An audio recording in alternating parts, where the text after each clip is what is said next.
Activity 4, તમારા શિક્ષક વાર્તા વાંચી સંભળાવે ત્યારે પાઠ્યપુસ્તક બંધ રાખીને વાર્તા સાંભળો. તે પછી વાર્તા વાંચો અને તમારા મિત્રોને વાંચીને સંભળાવો. સરસ વાર્તા છે, સાંભળવા જેવી છે. Birju the brave. બિરજુ એક નીડર છોકરો, એક બહાદુર છોકરો, એની વાર્તા છે. હવે નાના બાળકો હોય એને બહાદુરની વાર્તો સાંભળવામાં બહુ મજા આવે. આમાં પણ એવી જ સારી એક વાત છે લૂંટારાઓ સાથેની. સાંભળો, મજા આવશે. જે અઘરા શબ્દ લાગે એને નોટબુકમાં લખી લેવા. ખાસ યાદ રાખજો, અઘરા શબ્દને લખી અને પાકા કરવાના, જેથી તમારું અંગ્રેજીનું જ્ઞાન વધે. બરાબર? ચાલો પાઠ શરૂ કરીએ. There was a small village in the mountain. Mountain એટલે પર્વત. પર્વત પર એક નાનકડું ગામડું હતું. બરાબર? યાદ રાખજો, પર્વત એને ઇંગ્લિશમાં કહેવાય mountain. The name of the village was Surajpur. આ ગામનું નામ હતું Surajpur. There was a big forest all around Surajpur. All around, આસપાસ. ફોરેસ્ટ આગળ શબ્દ આવેલો છે, જંગલ. સુરજપુરની આસપાસ એક મોટું જંગલ હતું. People in Surajpur were happy. Surajpur ગામના લોકો ખુશ હતા. હેપી એટલે ખુશ. They worked hard. તેઓ સખત મહેનત કરતા. સખત મહેનત કરવાવાળા જ ખુશ હોય. બરાબર છે? મહેનત કરવી પડશે બાળકો, તમારે પણ કરવી પડશે, તો જ તમે ખુશ રહેશો. લોકડાઉનના પીરિયડમાં, અનલોકના પીરિયડમાં અત્યારે આપણે ખાસ અભ્યાસ સાથે જોડાયેલા રહેવું જ જોશે. જો અભ્યાસથી દૂર જશું તો આપણી પ્રગતિ અટકશે. અહીંયા પણ એવું જ કહે છે. They worked hard. તેઓએ સખત મહેનત કરી, ગામના લોકોએ. And grieve good crops. Crops એટલે પાક, અને ગ્રીવ એટલે પકવવું. અહીંયા પકવવાના અર્થમાં છે. ગામના લોકો ખૂબ જ મહેનત કરી અને સારો પાક પકવતા. એને જેના સારો પાક થાય એને સારા પૈસા મળે, એ સારી રીતે જિંદગી જીવી શકે. બરાબર? એટલે એમ કહે છે તે લોકો બધા ખુશ હતા. Birju, a young man, also lived in Surajpur. Birju એક યુવાન માણસ, તે પણ સુરજપુરમાં રહેતો હતો. He was tall and handsome. તે ઊંચો અને દેખાવડો હતો. હેન્ડસમ એટલે દેખાવડો. He was wealthy too. તે સમૃદ્ધ પણ હતો. ટુ એટલે પણ, અને વેલ્ધી એટલે સમૃદ્ધ, પૈસાદાર. બિરજુ છે પૈસાદાર પણ હતો. But he was not brave.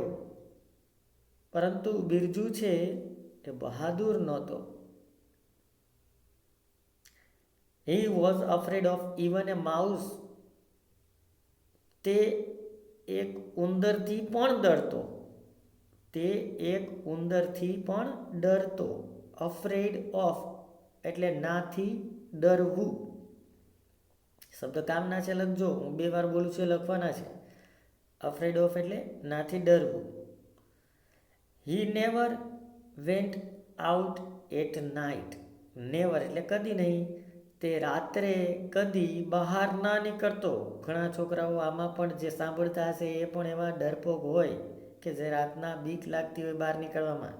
એના માટેનો આ ખાસ પાઠ છે. The children teased him. teased શબ્દ લખજો. teased એટલે ચીડવવું, ખીજવવું. બાળકો છે બિરજુને ખીજવતા, પજવતા, ચીડવતા. જે લખવું એ લખી શકાય. બિરજુ કાવડ. બિરજુ ડરપોક. કાવડ એટલે ડરપોક, બીકણ. આપણે કહેતા હોય ને તું તો બીકણો છો હાવ. આમાં એમ જ કહે છે Birju the coward. Birju began. Once the village sarpanch received a note from the some dacoits. Dacoits એટલે ધાડ પાડવો, લૂંટારાવો. વંશ એટલે એકવાર ગામના સરપંચને ધાડ પાડવો પાસેથી એક ચિઠ્ઠી મળી. શું ચિઠ્ઠી મળી? તો નિરાતે આપણે આગળ જોઈએ. જો ધ્યાન આપજો. હા, વેરી ગુડ. શું ચિઠ્ઠીમાં લખેલું હતું? તો કે we are coming to your village tonight. Tonight એટલે આજે રાત્રે અમે તમારા ગામમાં આવી રહ્યા છીએ. Keep all your money and ornament ready. તમારી પાસે જે પૈસા, મની એટલે પૈસા, એન્ડ ઓર્નામેન્ટ્સ એટલે ઘરેણાં, તમારી પાસે જે પૈસા અને ઘરેણાં હોય એ તૈયાર રાખો. આવું ચિઠ્ઠીમાં લખેલું હતું. The sarpanch called the villagers. Called એટલે બોલાવવું. સરપંચે ગામ લોકોને બોલાવ્યા. He showed them the notes. તેણે આ ચિઠ્ઠી ગામ લોકોને બતાવી. શોડ એટલે બતાવવું. Some villagers wanted to attack the dacoits. અમુક ગામ લોકોએ આ ધાડ પાડવો પર હુમલો કરવાની ઈચ્છા વ્યક્ત કરી. વોન્ટેડ એટલે ઈચ્છવું, એટેક એટલે હુમલો, ડેકોઇટ્સ એટલે ધાડ પાડવો. અમુક ગામ લોકોએ આ ધાડ પાડવો પર હુમલો કરવાની ઈચ્છા વ્યક્ત કરી.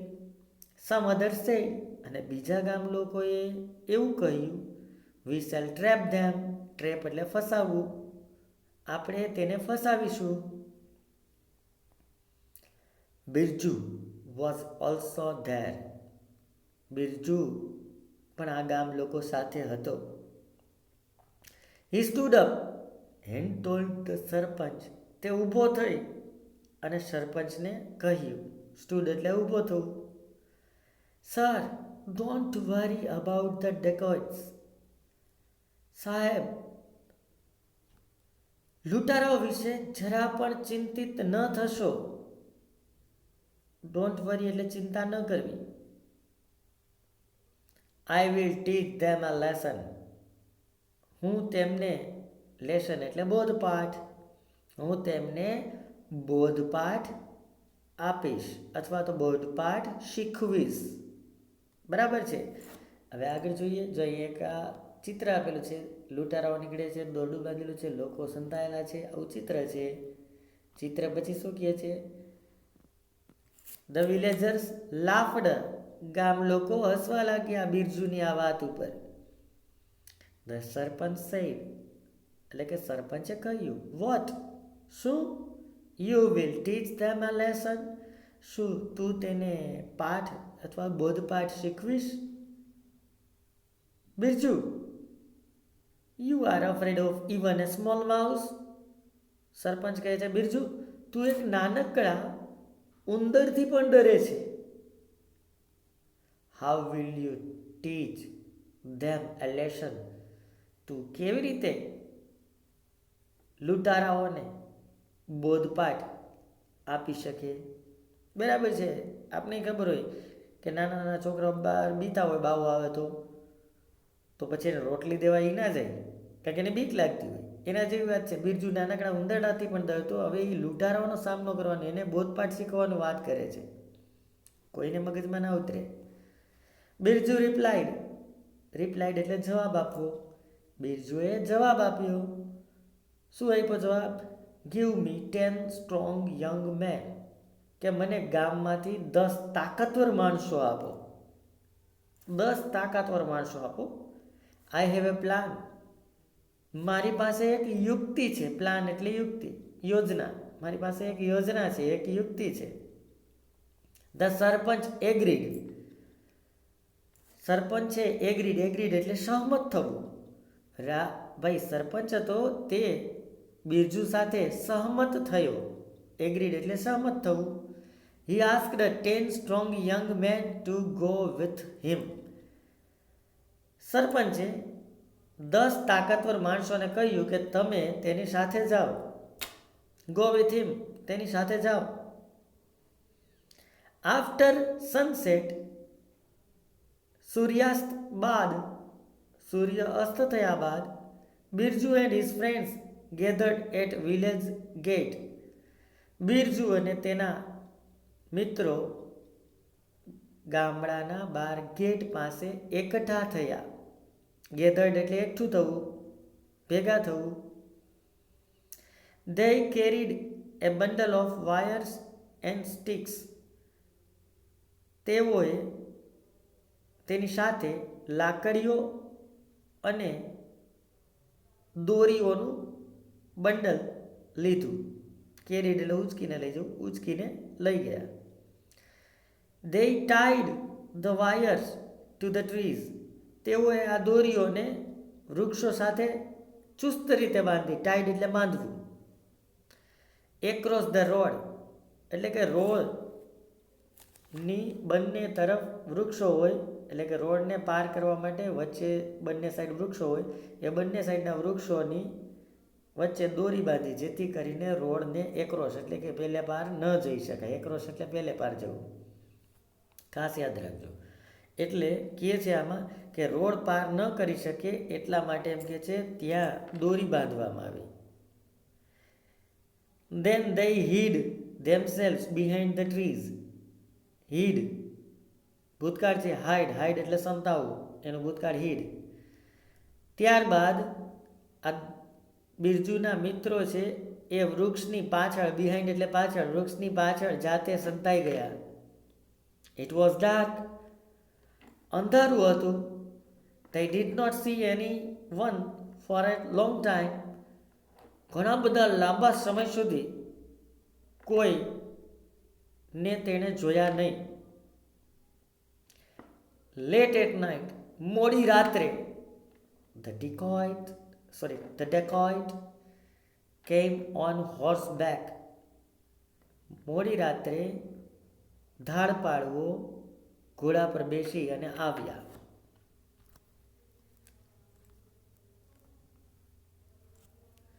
They did not see the wire in the dark. અંધારામાં આ દોરી ઝાડ સાથે બાંધેલી હતી તે ન દેખાય. One by one they fell down. એક પછી એક, ફેલ એટલે પડવું, એક પછી એક દરેક પડવા લાગ્યા. Birju and his friends came out. Birju અને તેના મિત્રો જે છુપાયેલા હતા તે બહાર આવ્યા. came out એટલે બહાર આવવું. They caught the dacoits and tied them to the trees. બહાર આવી અને આ બધા મિત્રોએ ધાડ પાડોને પકડ્યા અને વૃક્ષ સાથે ટાઈડ એટલે બાંધ્યા. The next day, બીજે દિવસે, the sarpanch called the police. બીજે દિવસે સરપંચે પોલીસને બોલાવ્યા. The police arrested the dacoits. પોલીસે આ ધાડ પાડવોને એરેસ્ટ એટલે પકડવું. પોલીસે આ ધાડ પાડવોને પકડ્યા. The sarpanch and the villagers congratulated Birju and his friends. સરપંચ અને ગામ લોકોએ બિરજુ અને તેના મિત્રોને કોંગ્રેચ્યુલેશન એટલે અભિનંદન આપ્યા. Now Birju was not Birju the coward. હવે બિરજુ હતો એ બિરજુ બીકણ તરીકે નહીં.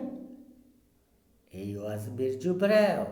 હવે તે બિરજુ બહાદુર તરીકે ઓળખાવા લાગ્યો. સરસ વાર્તા છે બાળકો. 2 વાર સાંભળવી. અઘરા શબ્દ મેં જે 2 વાર બોલેલા છે તેને નોટબુકમાં ખાસ લખવા. બરાબર. ત્યાર પછીની આ